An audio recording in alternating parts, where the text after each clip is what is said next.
Representativeness bias is also a belief perseverance bias, as it is the tendency to make premature conclusions based on flawed assumptions. Most people have a form of classification reflex, which may or may not be accurate depending on the situation. One form of representativeness bias is base rate neglect. To illustrate this, consider a random person whom you pick from the street and found out that he has been infected by a severe respiratory virus. Given that the unvaccinated are twice as likely to get infected than the vaccinated, do you think this person is more likely vaccinated or unvaccinated against the disease? Well, you would probably jump to conclude that the person is more likely unvaccinated, considering evidence that suggests the unvaccinated are more likely to get infected than the vaccinated. However, one flaw with this reasoning is that it fails to consider the infection statistics of the larger population.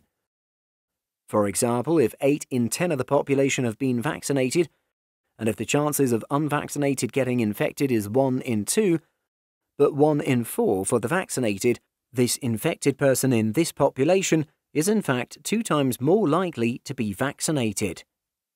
This example illustrates base rate neglect, where the base rate, which in this case is the incidence rate in the larger population, is neglected in favor of specific information, which is evidence that the unvaccinated are more likely to get infected. If we apply this bias to financial markets, it could be that an individual is so concerned whether an individual company will default on its debt, instead of seeing it from the perspective of the industry performance, which is the base rate.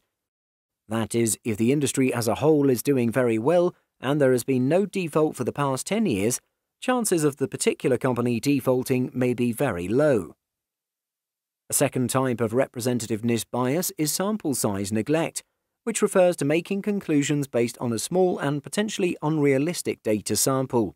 The bias is in concluding that the sample reflects the characteristics of the population.